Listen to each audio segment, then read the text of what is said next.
Assalamualaikum warahmatullahi wabarakatuh. Innal hamdalillah nahmaduhu wa nasta'inuhu wa nastaghfiruh wa na'udzu billahi ta'ala min shururi anfusina wa min sayyiati a'malina. Man yahdihillahu fala mudilla lahu wa man yudlil fala hadiya lahu. Wa asyhadu an la ilaha illallah wahdahu la syarika lahu wa asyhadu anna Muhammadan abduhu wa rasuluh. Ya ayyuhalladzina amanu taqullaha haqqa tuqatih wa la tamutunna illa wa antum muslimun. Ya ayyuhan nasu taqu rabbakumul ladzi khalaqakum min nafsin wahidah wa khalaqa minha zawjaha wa batha minhuma rijalan katsiran wa nisaa'a wattaqullaha alladzi tasaaluna bihi wal arham. Innallaha kana 'alaikum raqiba. Ya ayyuhalladzina amanu taqullaha wa qulu qawlan sadida yuslih lakum a'malakum wa yaghfir lakum dhunubakum wa may yuti'illaha wa rasulahu faqad faza fawzan 'azima. Amma ba'd, fa inna asdaqal hadithi kitabullah wa khairal hadi hadi Muhammadin sallallahu alaihi wasallam wa syarral umuri muhdatsatuha wa kullu muhdatsatin bid'ah wa kullu bid'atin dhalalah wa kullu dhalalatin finnar. Ma'asyiral muslimin, ikhwani fillah rahimani wa rahimakumullah. Kita lanjutkan kembali pembahasan kitab Makanatus Sunnah An-Nabawiyah yang ditulis oleh Syekh Ad-Doktor Umar bin Muslih Al-Husaini hafizahullah taala. Kita masih dalam pembahasan bayanu anna sunnah wahyun, penjelasan tentang bahwasanya sunnah itu, hadis itu juga merupakan wahyu dari Allah Subhanahu wa taala sebagaimana Al-Qur'an. Sudah disampaikan dalil-dalil dari Al-Qur'an yang menunjukkan bahwasanya hadis Nabi sallallahu alaihi wasallam itu juga wahyu sebagaimana Al-Qur'an. Seperti kemarin firman Allah di surah An-Najm, wa ma yantiqu 'anil hawa in huwa illa wahyu yuha. Dan tidaklah yang diucapkan oleh Nabi sallallahu alaihi wasallam itu dari hawa nafsunya, tapi itu merupakan wahyu yang diwahyukan kepadanya. Ya, kemudian juga ayat di dalam surat Al-Ahzab. Ya, beliau juga membawakan ayat dalam surat Al-Ahzab ayat yang ke-34. Dan juga surah An-Nisa ayat 113. Kemudian beberapa hadis dari Nabi SAW. Yang terakhir kemarin kita sampaikan hadis dari Abdullah bin Mas'ud radhiyallahu taala anhu, bahwasanya sunnah itu termasuk di antara Al-Quran. Karena kata Nabi SAW, laisa min amalin yuqarrib ilal jannah illa qad amartukum bih, wala amalin yuqarrib minan nar illa qad nahaitukum anhu. Sesungguhnya tidak ada amalan yang bisa mendekatkan diri kepada surga kecuali aku telah perintahkan kalian untuk melakukannya. Dan tidak ada amalan yang bisa mendekatkan ke neraka kecuali pasti telah aku larang darinya. La yastabti anna ahadun minkum rizqahu. Dan tidak akan mungkin rezeki salah seorang di antara kalian itu lambat. Inna Jibril alqa-fi ru'i. Sesungguhnya Jibril telah membisikkan atau meletakkan di dalam hatiku, anna ahadan minkum lan yakhruja minad dunya hatta yastakmila rizqahu, bahwa salah seorang di antara kalian tidak akan keluar dari dunia ini kecuali telah selesai rizkinya, telah sempurna rizkinya. Fattaqullaha ayyuhan nas, maka bertakwalah kepada Allah wahai sekalian manusia, wa ajmilu fit talab, dan perbaguslah dalam mencari rizki. Ya, perbaiki usaha kalian dalam mencari rizki. Fa in istata'a ahadukum rizqahu fala yatlubuhu bi maksiatillah. Apabila rizki salah seorang di antara kalian rizkinya lambat, maka jangan kemudian dia menempuh cara yang maksiat kepada Allah dalam mencari rizki. Fa innallaha la yunalu fadluhu bi maksiatin. Karena karunia Allah itu tidak diraih dengan kemaksiatan. Di sini yang dijadikan dalil adalah yaitu ucapan Nabi, inna Jibril alqa fi ru'i. Sesungguhnya Jibril meletakkan di dalam hatiku. Ya, berarti itu wahyu dari Allah Subhanahu wa taala, karena Jibril tugasnya adalah membawa wahyu dari Allah. Qala Asy-Syafi'i, berkata Imam Asy-Syafi'i rahimahullah, fakana mimma ulqiya fi ru'ihi sunnatuhu. Dan di antara yang diletakkan di dada, di hati Nabi SAW itu adalah sunnah beliau, hadis beliau. Wahiyal hikmatu allati dzakarallah. Itulah yang disebut dengan al-hikmah yang banyak Allah sebutkan di dalam Al-Quran.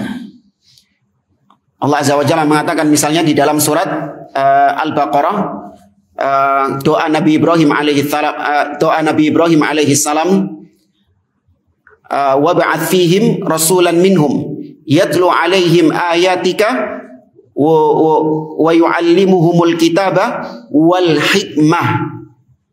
Ya Allah, utuslah kepada mereka seorang rasul yang mengajarkan kepada mereka Alkitab dan Al-Hikmah. Nah, Al-Hikmah adalah As-Sunnah. Wa ma nazala bihi alaihi kitabun fahuwa kitabullah wa kullun ja'ahu min ni'amillahi kama aradallah. Dan apa-apa yang Allah turunkan kepada Nabi SAW yang merupakan wahyu dari Allah, yaitu kitabullah. Itu adalah Al-Quran. Dan setiap yang datang dari Nabi SAW itu termasuk nikmat dari Allah sebagaimana yang Allah kehendaki. Wa qala al-Baghawi, berkata Imam Al-Baghawi tentang ucapan Nabi tadi, sesungguhnya Jibril meletakkan di dalam ru'i, di dalam hatiku. Maksudnya ru'i adalah ai fi khaldi, dalam pikiranku, wa nafsi, di dalam jiwaku. Wa maknahu uhiya ilayya, kata Imam Baghawi. Maksud daripada ucapan Nabi tadi, bahwa Jibril meletakkan ke dalam pikiranku, meletakkan ke dalam hatiku, itu maksudnya diwahyukan kepadaku. Berarti sunnah itu wahyu dari Allah Azza wa Jalla juga. Kemudian lanjut poin yang kelima, an Abdullah ibn Amr, dari Abdullah bin Amr ibnul As radhiyallahu anhu, qal kuntu aktubu kulla syai'in sami'tuhu min Rasulillah sallallahu alaihi wasallam. Kata Abdullah bin Amr, dahulu aku menulis apapun yang aku dengar dari Rasulullah sallallahu alaihi wasallam. Wa uridu hifdhahu, karena aku ingin menghafalkannya, aku ingin menjaga sabda-sabda Nabi sallallahu alaihi wasallam itu. Maka ditulis semua.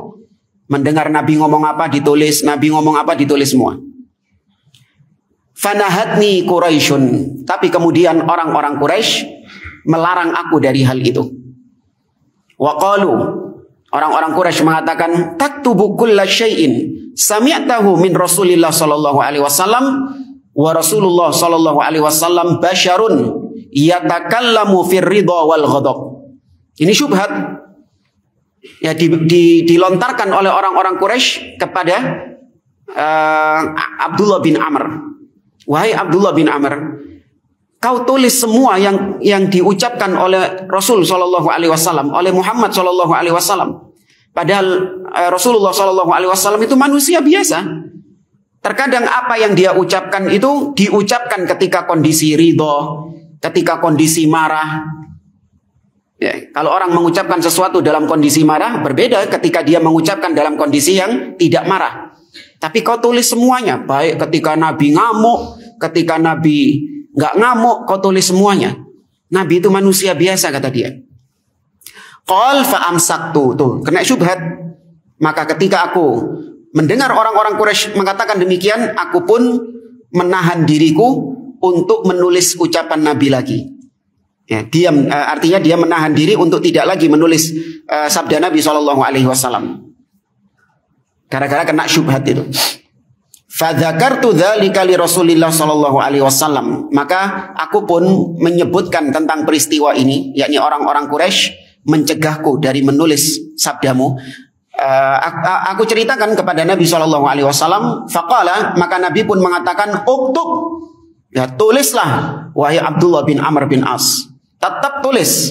Fawalladzi nafsi biyadihi, demi Allah yang jiwaku berada di tangannya, ma kharaja minhu illa haqqun wa asyara biyadihi ila famihi. Kata Nabi, tidaklah yang keluar darinya kecuali hak. Seraya Nabi memberikan isyarat kepada mulut beliau sallallahu alaihi wasallam. Artinya tidaklah yang keluar dari lisan beliau kecuali hak. Maka tulis, baik aku kondisi marah, baik aku kondisi sedang senang ataupun duka, marah atau tidak marah, tidaklah yang keluar dari lisan Nabi sallallahu alaihi wasallam kecuali hak. Ya, Nabi tidak pernah berkata dusta. Bahkan sebelum beliau diangkat menjadi Rasul, beliau digelar dengan Al-Amin, yang jujur ucapannya. Kemudian yang keenam, an Abi Hurairah radhiyallahu anhu qala. Dari Abu Hurairah radhiyallahu taala anhu, beliau mengatakan, innan nasa yaqulun. Sesungguhnya manusia mengatakan, orang-orang mengatakan, aktsara Abu Hurairah walaula ayatani min kitabillah azza wa jalla ma haddathtu hadithan. Kata Abu Hurairah, orang-orang ini bilang kalau Abu Hurairah itu yang paling banyak hadisnya, yang paling banyak meriwayatkan hadis dari Nabi SAW. Padahal betul, di antara semua sahabat yang paling banyak periwayatannya adalah Abu Hurairah radhiyallahu taala anhu. Makanya orang-orang Barat, orientalis, kemudian dari kalangan Rafidhah juga, mereka berusaha untuk menjatuhkan kehormatan Abu Hurairah. Karena Abu Hurairah ini banyak meriwayatkan hadis, sehingga kalau Abu Hurairah kredibilitasnya jatuh, maka otomatis hadis-hadis yang dibawa oleh Abu Hurairah juga akan ikut tenggelam. Ya, karena yang meriwayatkannya orang yang yang kredibilitasnya sudah hancur. Ya, disebut pembuat hadis palsu karena beliau itu cuma 3 tahun menyertai Nabi katanya. Beliau itu nggak pernah berjihad bersama Nabi, masa kalah hadisnya sama Ali bin Abi Thalib. Padahal Ali bin Abi Thalib termasuk di antara orang-orang yang pertama kali masuk Islam. Ya. Sejak di Mekah, Nabi pertama kali berdakwah, di antara yang masuk Islam pertama kali dari kalangan anak-anak adalah Ali bin Abi Thalib. Tapi ternyata Ali bin Abi Thalib tidak sebanyak Abu Hurairah periwayatannya. Ini patut dicurigai ini.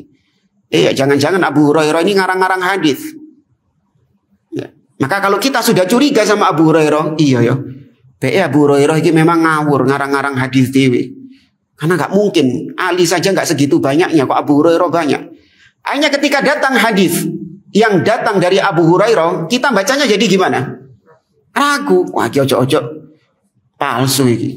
Iya, ojo ngarang-ngarang tuh. Akhirnya hadisnya jadi tertolak. Ya, makanya mereka menyerang Abu Hurairah tujuannya untuk itu. Padahal Abu Hurairah bisa mendapatkan hadis sebanyak itu, memang nggak semuanya beliau dengar langsung dari Rasul Shallallahu Alaihi Wasallam. Tapi sebagiannya beliau dengar dari siapa? Dari sahabat yang lain. Ya, beliau mendengarkan dari sahabat-sahabat yang lain. Itu kunci atau jawaban kenapa Abu Hurairah kok banyak periwayatan hadisnya. Meskipun Abu Hurairah menemani Nabi Shallallahu Alaihi Wasallam tidak selama Abu Bakar, tidak selama Ali bin Abi Thalib dan yang lainnya. Kata Abu Hurairah, seandainya bukan karena 2 ayat di dalam Al-Quran, maka aku tidak akan menyebutkan hadis Nabi Shallallahu Alaihi Wasallam. Artinya aku tidak akan meriwayatkan hadis Nabi Shallallahu Alaihi Wasallam. Wis tak amalno dewi. Ya, sama. Ini juga alasan seorang dai, seorang ustadz. Seandainya bukan karena ayat ini, tidak usah ceramah, tidak usah menyampaikan ilmu sudah. Ya. Apa ayatnya?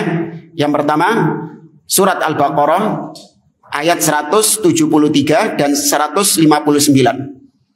Ya, 2 ayat inilah yang menggerakkan para dai, para ustadz untuk menyampaikan ilmu. Seandainya tidak ada 2 ayat ini dan tidak ada perintah-perintah untuk kita diwajibkan yang memiliki ilmu harus menyampaikan ilmunya, maka nggak perlu kemudian ada kajian, ada ceramah, ya, mengambil resiko untuk menyampaikan ilmu, dibully, dicaci maki, diboikot. Ya, tapi karena ayat ini, maka akhirnya para ahlu ilmi, orang-orang yang memiliki ilmu takut dengan ancaman ayat ini. Allah Subhanahu wa taala berfirman dalam surat Al-Baqarah ayat 173, "Innal ladzina yaktumuna ma anzalallahu minal kitabi wal huda min ba'di ma bayyanahu lin-nasi fil kitab ulaika yal'anuhumullah wa yal'anuhumul la'inun.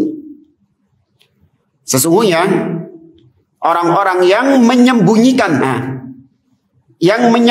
apa-apa yang Allah turunkan dari kitab, dari Al-Quran, mim ba'di ma bayyanahu lin-nasi fil kitab. Ya, setelah kami jelaskan kepada manusia di dalam kitab, tapi disembunyikan sama dia, maka dia akan mendapatkan laknat. Ya, yal'anuhumullah, dia akan dilaknat oleh Allah Subhanahu wa taala dan dilaknat oleh orang-orang yang melaknat. Kemudian ayat yang sama juga di ayat 159, innal ladzina yaktumuna ma anzalna minal bayyinati wal huda min ba'di ma bayyanahu lin-nasi fil kitab. Kok kebalik tadi? Innal ladzina yaktumuna ma anzalallahu minal kitabi wa yashtaruna bihi thamanan qalila. Yang setelahnya bunyinya gitu.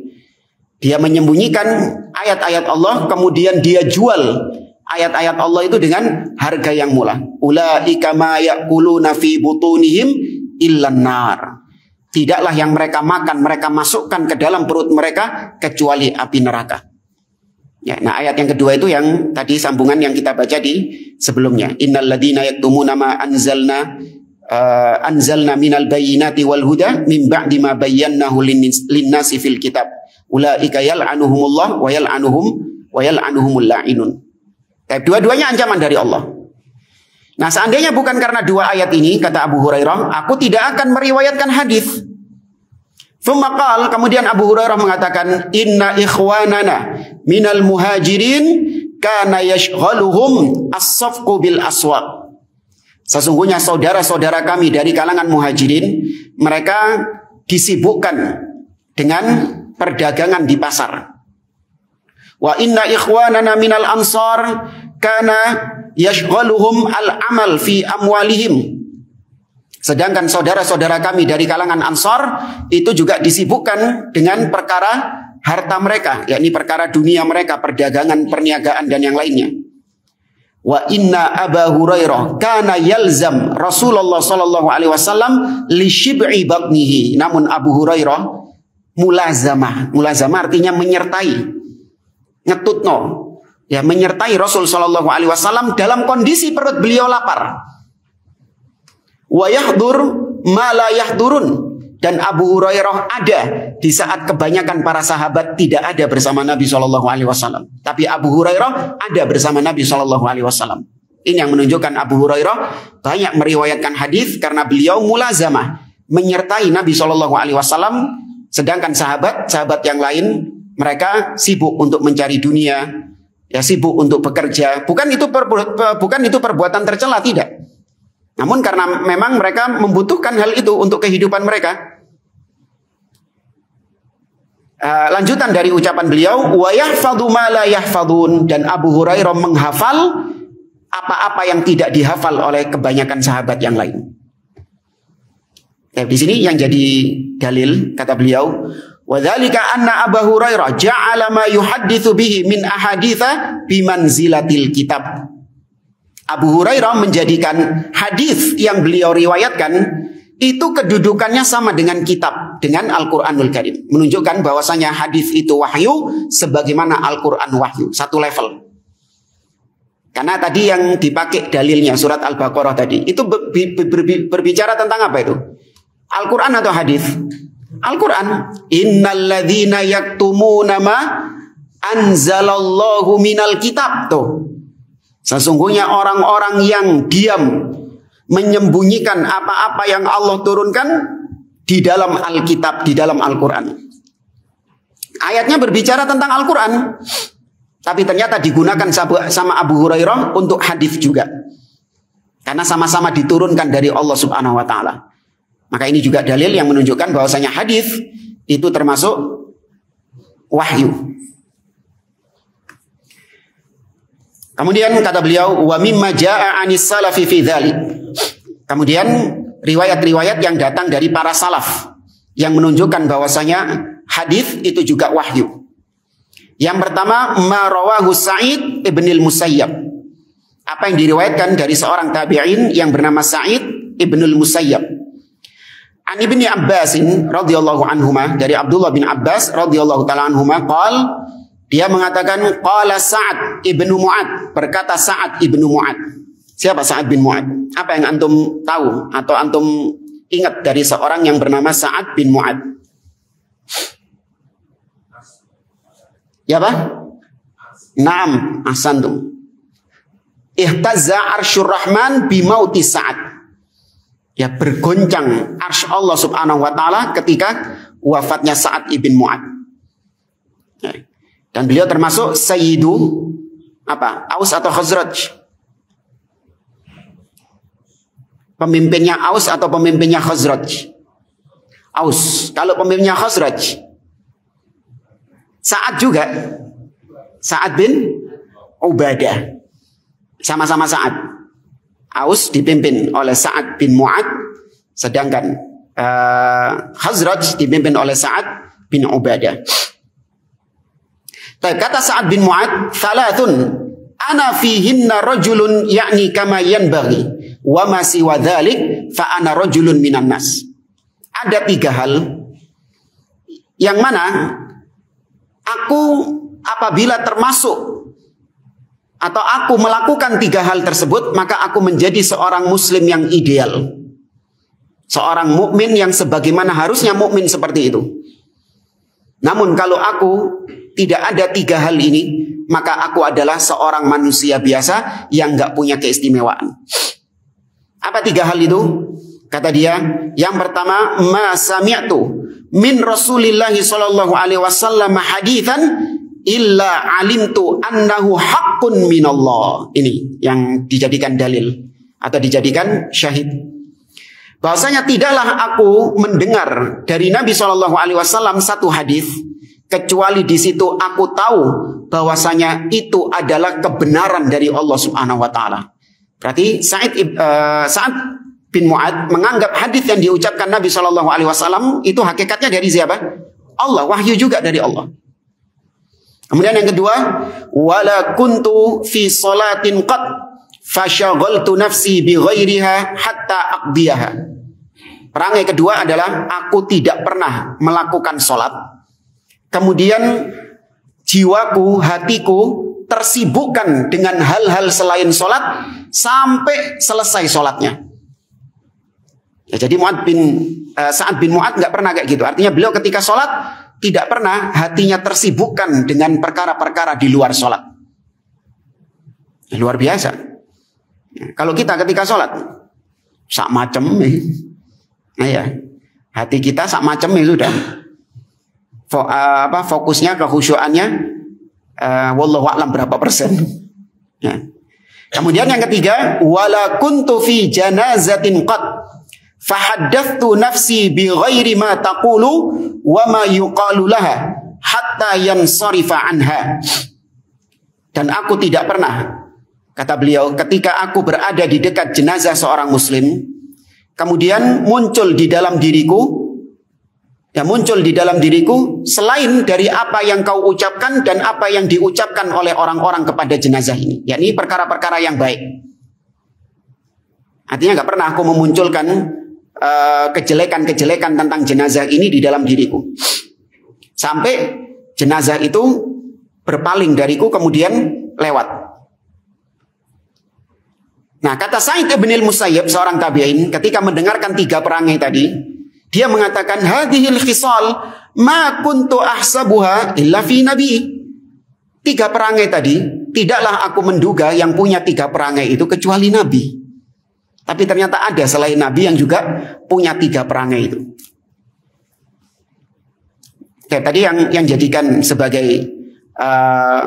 hujjah atau sebagai dalil ucapan beliau yang pertama tadi, tidaklah aku mendengar satupun hadis dari Nabi SAW kecuali aku tahu bahwasanya itu adalah hak, itu adalah kebenaran yang datang dari Allah Azza wa Jalla. Kemudian yang kedua, qala Hasan ibnu Atiyah. Berkata Hasan bin Atiyah, kana Jibril yanzilu ala Nabi sallallahu alaihi wasallam bis sunnah kama yanzilu alaihi bil Quran. Kata Hasan bin Atiyah, Jibril turun kepada Nabi sallallahu alaihi wasallam dengan membawa sunnah sebagaimana Jibril turun kepada Nabi Shallallahu Alaihi Wasallam dengan membawa Al-Quran. Ya, maka itu menunjukkan baik sunnah atau Quran sama-sama wahyu dari Allah Azza wa Jalla. Wa itsbatu anna sunnata wahyun la yu'aridu ijtihadahu sallallahu alaihi wasallam. Fajtihaduhu imma an yuqarra alaihi au yusawwab. Fa in aqarra alaihi fahuwa wahyun ma'alan wa in suwaba fama akhta'a sallallahu alaihi wasallam fihi laisa biwahyin wa taswibuhu wahyun. Nah, di sini ada permasalahan. Terkadang ada ucapan-ucapan Nabi Shallallahu Alaihi Wasallam yang itu merupakan ijtihad murni dari beliau. Seperti ketika Nabi pernah melewati ada sebagian orang yang sedang melakukan perkawinan kurma, perkawinan kurma. Kemudian Nabi Shallallahu Alaihi Wasallam mengatakan bahwasanya cara seperti itu tidaklah menghasilkan apa-apa. Au kama qala Shallallahu Alaihi Wasallam. Ya, akhirnya dituruti sama orang tersebut. Ya, nggak lama kemudian dikabarkan bahwasanya mati tanamannya. Ya, kurmanya mati, tidak berbuah. Maka Nabi SAW berucap, antum a'lamu bi umuri dunyakum. Kalian lebih tahu tentang perkara dunia kalian. Maka timbul pertanyaan, apakah ucapan Nabi SAW itu adalah wahyu juga dari Allah Subhanahu Wa Taala, atau itu ijtihad dari beliau? Seperti ketika perang Uhud, ketika perang Badar, perang Uhud juga. Ya, ketika perang Uhud, di mana Nabi SAW bermusyawarah. Ya, Nabi bermusyawarah. Kemudian para syabab, ya para pemuda-pemuda di kalangan para sahabat, mereka punya ide untuk Nabi SAW dan kita kaum muslimin mencegah pasukan Quraisy sehingga mereka tidak masuk ke kota Madinah. Artinya supaya medan peperangannya itu tidak terjadi di kota Madinah. Lebih baik kita hadang mereka saja. Ya, maka Nabi pun keluar dari kota Madinah menyetujui idenya para syabab tadi, para pemuda. Idenya Nabi SAW tidak disetujui, ijtihadnya Nabi. Kemudian ketika perang Ahzab, perang Khandaq, Nabi itu punya ide untuk membagikan hasil kurma kota Madinah, dibagikan kepada kabilah Bani Ghatafan. Ya, kabilah Bani Ghatafan ini adalah kabilah yang menjadi sekutunya Quraisy ketika perang Ahzab. Ya, ketika perang Ahzab itu kan koalisi kan, Quraisy berkoalisi dengan Ghatafan, berkoalisi dengan Yahudi juga. Ya, berkoalisi dengan Yahudi juga. Nah, Nabi memandang supaya jumlah mereka berkurang, saya tak coba nego sama Bani Ghatafan, kabilah Bani Ghatafan. Apa negonya? Yaitu dengan memberikan setengah hasil kebun kota Madinah untuk mereka. Jadi setiap panen, kabilah Bani Ghatafan ini akan diberikan setengah dari hasil kebun itu. Dengan balasan, kalian mundur dari peperangan. Sudah, tinggalkan orang-orang Quraisy itu. Ya, tinggalkan orang-orang Quraisy itu, nanti kalian akan aku berikan setengah dari hasil kebun kota Madinah. Ini kisahnya asyik. Kita sampaikan di ininya aja ya. Di kitab sirahnya saja. Karena ucapan dari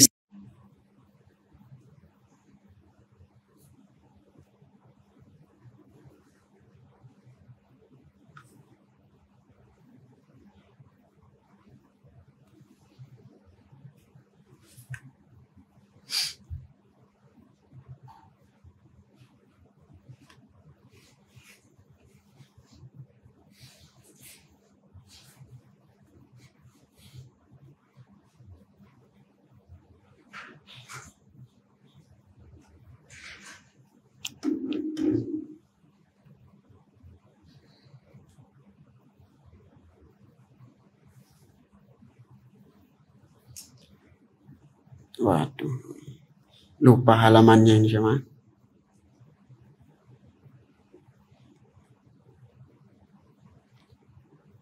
Ini.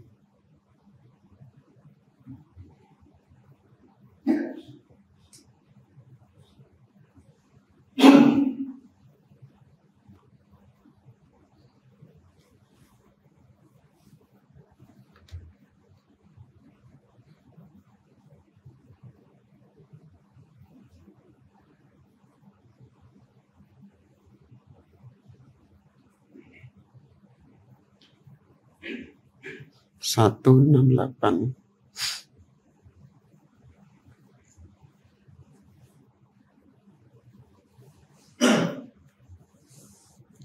Baik. Nah, di sini disebutkan Nabi ingin berdamai dengan Bani Ghatafan, yaitu dengan cara liyusalihahuma ala iqta'ihima thulutsu thimaril Madinah. Jadi bukan 50%, tapi sepertiga dari hasil bumi kota Madinah. Ala an yarji'a biman ma'ahuma anhu wa an ashabihi. Dengan balasan Bani Ghatafan pulang, tidak usah lagi ikut berperang. Tinggalkan orang Quraisy, nanti kalian akan aku berikan sepertiga dari hasil bumi kota Madinah. Falamma arada Rasulullah sallallahu alaihi wasallam an yaf'ala dzalika ba'atha ila Sa'dain, Sa'ad bin Mu'ad wa Sa'ad bin Ubadah. Nah, ketika Nabi mau membicarakan, menawarkan tawaran ini kepada Bani Ghatafan, maka Nabi minta izin dulu sama pemuka kota Madinah, yaitu dua Sa'ad tadi, Sa'ad bin Mu'ad dan Sa'ad bin Ubadah dari Aus dan Khazraj. Fadzakara dzalika lahuma wastasyarahuma fihi. Maka disebutkan sama Nabi idenya untuk mengurangi jumlah pasukan Ahzab yang terlalu besar karena mereka koalisi-koalisi semua. Maka untuk menguranginya, aku punya ide bagaimana kalau kita berdamai dengan Bani Ghatafan dengan balasan kita ngasih sepertiga dari hasil bumi kota Madinah kepada mereka, supaya mereka pulang, ya biar berkurang pasukan Ahzab itu. Maka Nabi ngajak musyawarah ini, Sa'ad bin Mu'ad dan Sa'ad bin Ubadah. Faqala lahu, maka dua orang Sa'ad ini berkata, ya Rasulullah, amran tuhibbuhu fatasna'uhu am syai'an amarakallahu bihi la budda minal amali bih am syai'an tasna'uhu lana. Wahai Rasulullah, apakah ide ini adalah ide yang memang muncul darimu, ya, maka ide ini murni ijtihad darimu, atau ide ini adalah perintah dari Allah Subhanahu wa taala yang kita mau nggak mau harus mengerjakannya, atau ini adalah ide yang kau tawarkan karena kau nggak enak sama kami. Karena sejak kedatangan Nabi dan orang-orang Muhajirin, hidupnya orang-orang Ansor ini apa? Oh, perang tok di sini. Padahal yang masalah itu siapa? Nabi orang-orang Muhajirin dengan orang Quraisy. Ya, orang Ansor sebenarnya nggak ikut apa-apa. Tapi sejak Nabi hijrah, mereka akhirnya terlibat konflik dengan orang-orang Quraisy. Maka karena Nabi sungkan, ya orang-orang Ansor ini kok terus mereka ini kesulitan berperang, menghadapi peperangan dan seterusnya. Apa kau melakukan sesuatu supaya kami karena nggak enak sama kami? Maka kata Nabi SAW, bal syai'un asna'uhu lakum, wallahi ma asna'u dzalika illa li annani ra'aitul arab ramatkum an qausin wahidatin. Wa kalabukum min kulli janib fa aradtu an aksira ankum min syaukatihim ila amrin ma. Karena aku melihat, ya, kalian itu sekarang sudah dikepung sama orang-orang Arab. Ya, kalian itu sama-sama menjadi sasaran orang-orang Arab, sasaran panah mereka dari segala penjuru. Maka aku ingin untuk mematahkan taring-taring mereka. Maka kemudian Sa'ad bin Mu'ad mengatakan, ya Rasulullah, qad kunna nahnu wa haula'il qaum ala syirki billahi wa ibadatil awthan la na'budullaha wa la na'rifuhu wa hum la yatma'una an ya'kulu minha thamaratan illa qira au bay'an. Afahina akramana Allahu bil Islam wa hadana lahu wa azzana bika wa bihi nu'tihim amwalana. Wahai Rasulullah, dulu, ya, sebelum masuk dulu kita dengan orang-orang Ghatafan itu yang mau dikasih sepertiga tadi, kita sama-sama syirik kepada Allah, sama-sama penyembah berhala. Ketika itu kami tidak sudi memberikan hasil bumi kami kepada mereka kecuali kalau mereka membeli dari kami. Dulu ketika kita masih musyrik, padahal podo-podo musyrik, ya, sama-sama menyembah berhala, tapi kita nggak akan memberikan hasil bumi kita kepada mereka kecuali tuku. Ya, kecuali beri kepada kami. Apakah setelah Allah memuliakan kami dengan Islam, kemudian kami berikan hasil bumi kami kepada mereka secara gratis? Paham ya? Setelah kami dimuliakan dengan Islam, terus kami berikan hasil bumi kita kepada mereka secara gratis? Wallahi ma lana bihadza min hajah. Demi Allah, kami nggak butuh. Ya, kami nggak butuh berdamai dengan mereka. Wallahi la nu'tihim illa sayf. Kami tidak akan memberikan kepada mereka kecuali pedang. Ya, Nabi bilang gitu. Jadi idenya Nabi dia apa kan? Ditolak. Itu idenya murni, bukan wahyu dari Allah Subhanahu wa taala. Hatta yahkumallahu bainana wa bainahum. Sampai Allah yang memutuskan antara kami dengan mereka, siapa yang menang. Maka Nabi kemudian mengatakan fa anta wadzat. Maka kau dan idemu itu yang dipilih. Nah, ini apakah bertentangan dengan penjelasan kita tadi bahwasanya sunnah hadis Nabi itu adalah wahyu dari Allah. Maka kalau wahyu dari Allah masa ditolak? Maka kata beliau, ini tidak bertentangan dengan ijtihad beliau. Ada namanya ijtihad beliau. Nah, ijtihad beliau itu ada dua kemungkinan. Terkadang ijtihad beliau disetujui oleh Allah, maka jadilah itu wahyu juga. Atau ijtihad beliau tidak disetujui oleh Allah Subhanahu wa taala, tapi dikoreksi sama Allah Subhanahu wa taala. Nah, maka koreksiannya inilah yang wahyu. Ya, gara-gara Nabi SAW ijtihadnya keliru, kemudian dikoreksi sama Allah, maka jadilah kemudian ijtihad Nabi itu berbuah wahyu. Jadi ujung-ujungnya sama-sama apa? Wahyu. Kayak misalnya, ini yang paling ini saja nih baru ingat sekarang. Abasa wa tawalla. Masih ingat kisahnya? Pelajaran tafsir. Abasa wa tawalla. Nabi SAW itu ijtihad beliau, di mana Nabi lebih fokus kepada mendakwai para tokoh-tokoh Quraisy daripada ngereken sobo Abdullah bin Ummi Maktum. Itu ijtihad Nabi. Kenapa? Karena ketika Nabi fokus kepada para tokoh-tokoh Quraisy ini, mendakwai mereka, karena jarang-jarang belum ngerungokno. Biasanya mereka nggak mau mendengarkan Nabi SAW, tapi tumben ini para tokoh-tokohnya ini mau mendengarkan Nabi SAW. Ini peristiwa jarang terjadi, ini dimanfaatkan betul sama Nabi SAW. Kalau mereka dapat hidayah, mau masuk Islam, wah, yang di bawahnya juga masuk Islam otomatis. Kaumnya juga ikut masuk Islam karena ini tokoh-tokohnya ini. Nabi serius, lagi serius mendakwai mereka, teko moro-moro Abdullah bin Ummi Maktum. Ya Rasulullah, alimni, wahai Rasulullah, ajarkan ilmu kepadaku, wahai Rasulullah, berikan ilmu. Maka Nabi kemudian bermuka masam. Ya. Gak direken sama Nabi SAW, Nabi tetap fokus mendakwainya. Itu ijtihad Nabi dan masuk akal enggak? Masuk akal, tapi ditegur sama Allah Subhanahu wa taala. Salah ijtihadnya Nabi. Itu abasa wa tawalla anja'ahul a'ma dan seterusnya. Nah, ijtihad Nabi yang salah tadi itu bukan wahyu dari Allah. Tapi gara-gara ijtihad yang salah itu, maka turun apa? Wahyu. Ya, maka tidak bertentangan dengan apa yang kita sampaikan tadi, bahwasanya sunnah itu adalah wahyu juga dari Allah Subhanahu wa taala, baik ijtihadnya Nabi itu disetujui Allah atau ijtihadnya Nabi salah kemudian dikoreksi sama Allah Subhanahu wa taala, maka jadilah koreksiannya itu adalah wahyu juga.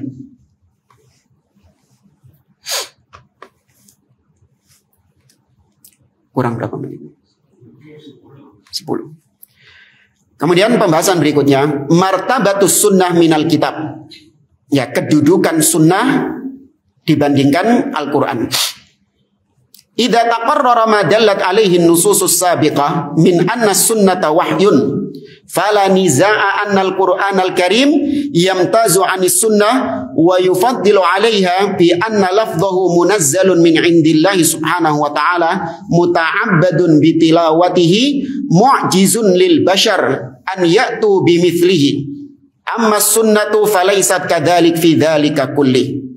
Setelah pemaparan dalil-dalil yang tadi kita sampaikan, baik dari Quran, dari hadis ataupun dari ucapan para salaf, yang menunjukkan bahwa sunnah itu wahyu, maka tentu tidak bertentangan kalau Al-Quran itu punya nilai plus jika dibandingkan dengan sunnah.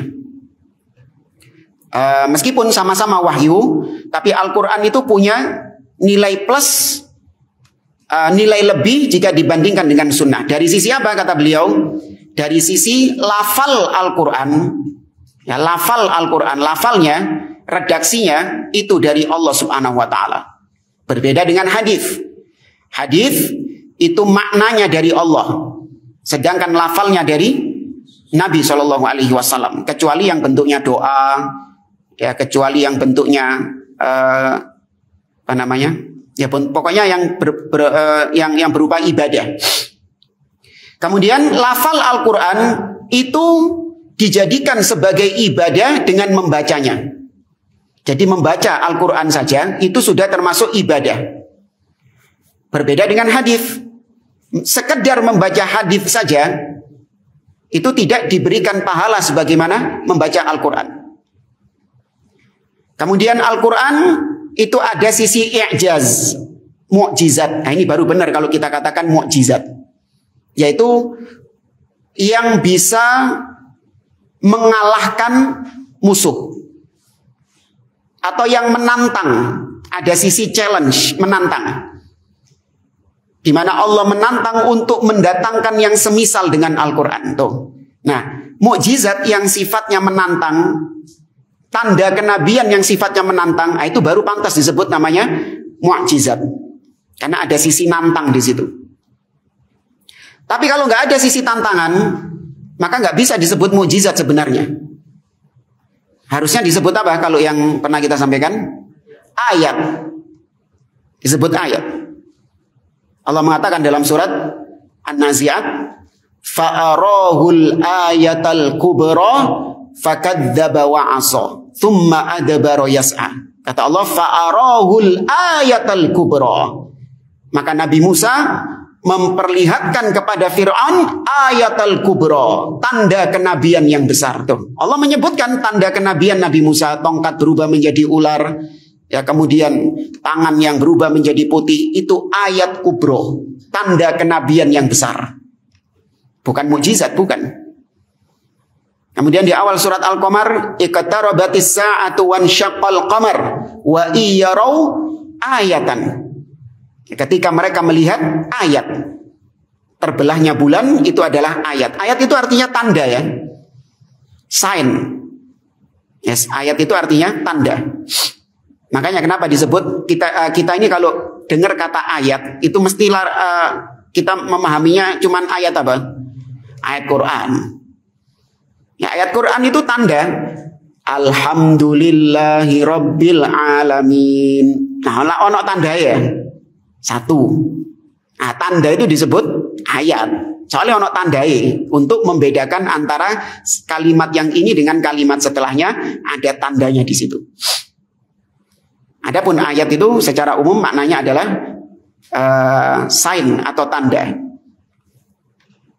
Alamah.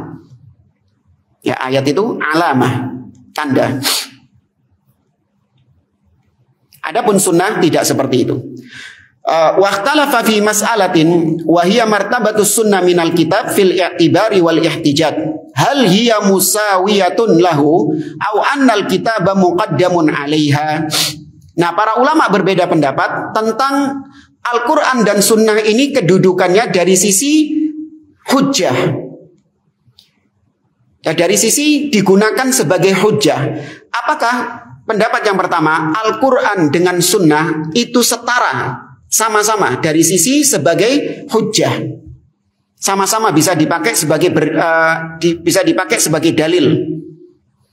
Atau pendapat kedua, para ulama mengatakan bahwa Al-Quran lebih didahulukan daripada Sunnah. Ya, didahulukan Al-Quran dulu, baru kalau Al-Quran tidak ada pakai Sunnah. Kalau pendapat pertama tidak, ya, Sunnah merdeka, ya, bisa dipakai sebagai hujjah meskipun tidak mendahulukan Al-Quran. Langsung lihat kepada Sunnah misalnya. Nggak pakai dilihat Al-Quran, langsung ngelihat sunnah. Boleh kata mereka, pendapat pertama. Adapun pendapat kedua enggak. Delokan Quran dhisik. Ya, lihat Al-Quran. Karena Al-Quran lebih didahulukan daripada sunnah. Kalau di Al-Quran enggak ada, baru delok sunnah. Paham ya perbedaan pendapat ya, dua ulama ini ya. Tapi mereka sama-sama sepakat bahwa as-sunnah hujjah. Ya, hadis itu juga bisa dipakai hujjah. Cuman mereka berbeda pendapat. Apakah dalam masalah berhujjah itu kedudukannya setara dengan Al-Quran, atau Al-Quran lebih didahulukan daripada hadis? Ini ada khilaf di antara para ulama. Faqala ta'ifatun min ahlil ilm. Maka sebagian ulama mengatakan inna sunnah musawiyatun lil kitab fil i'tibar wal ihtijaj. Wa qala ta'ifatun ukhra innal kitab muqaddamun ala sunnah fi dzalik. Ini tadi kita sampaikan.